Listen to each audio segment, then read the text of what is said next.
Today we're doing the NFPA compliant obstacle course. First station is the serpentine, these first three orange cones. You want to drive up the left side of all three cones until your back bumper just passes this third cone, and then you'll come to a smooth stop.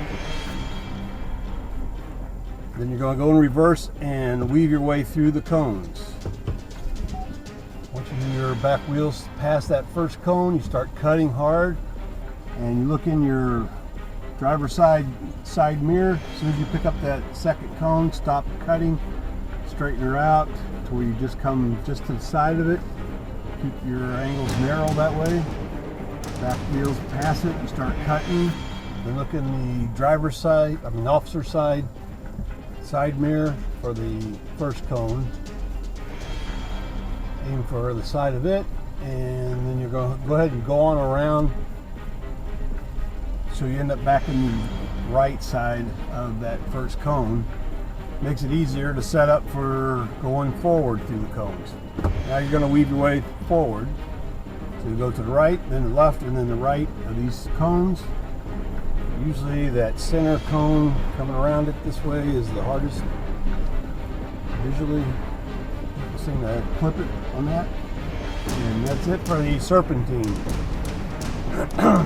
Next, we're lining up for the diminishing clearance. Starts off at 9 foot 6 inches wide, goes down to 8 foot 2 inches wide. New way of doing it is take the widest width of your fire truck or your apparatus, add 2 inches, and that's what those last set of cones would be. You exit the diminishing clearance, you'll see straight ahead there's another cone for a stop sign.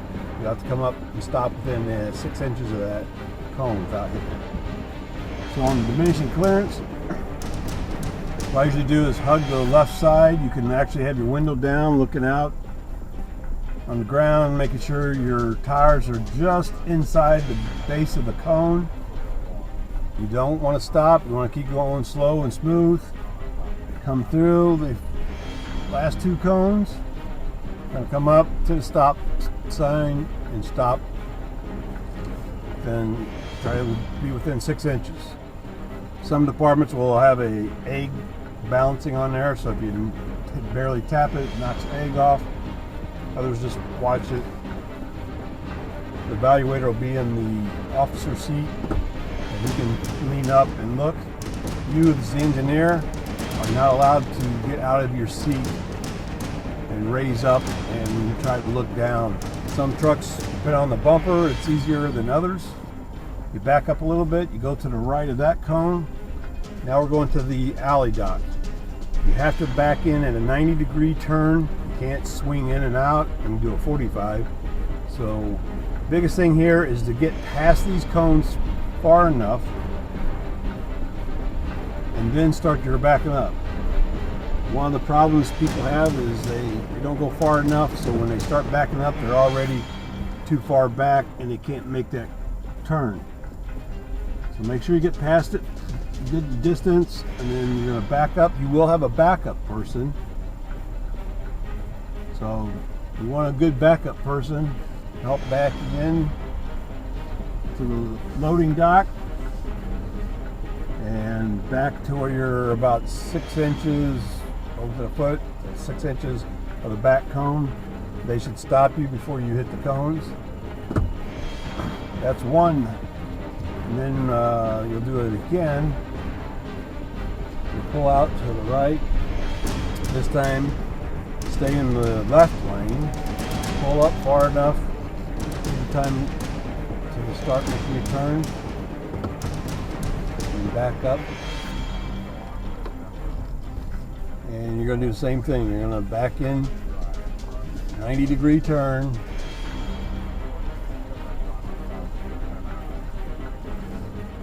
have your backup man back you all the way in.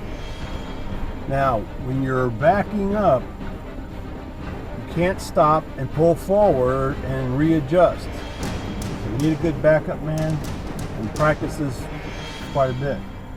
However, you're not supposed to stop, but however, if you are backing up and you lose sight of your backup man at any time for safety, you can stop and tell the evaluator, I lost sight of my backup man. That is acceptable for our safety. After you've completed this second backing in loading dock, and pull out. This is called a 3-point turnaround, but you don't have to do it in just 3 points. You can do a 5-point, 7-point, whatever it takes. Zigzag and back and forth, just don't hit any cones. You go through the green. What I like to do when I'm on a pumper, I like to go to the left. So it's right outside my window. Go deep in the box. You have to pretend these cones are a concrete wall, so you can't have any part of the bumper go in between. You have to assume you'd be hitting a wall. Once again, you can have a backup man. You got a backup camera. You utilize that. You back up here. This vehicle, it's obviously easy to do a 3-point turnaround. Once again, you can do a 5-point. You can go back and forth a couple times, whatever it takes. Then you're going to go back out through the green, and then that's it. Once you've exited that, the obstacle course and the state evaluation for driver operator core is complete. Our training, however, you do this first, and then we have you go on a mini road course. Part of the NFPA standard does have a road course. So many right turns, so many left turns, changing lanes so many times. You got railroad tracks, so forth.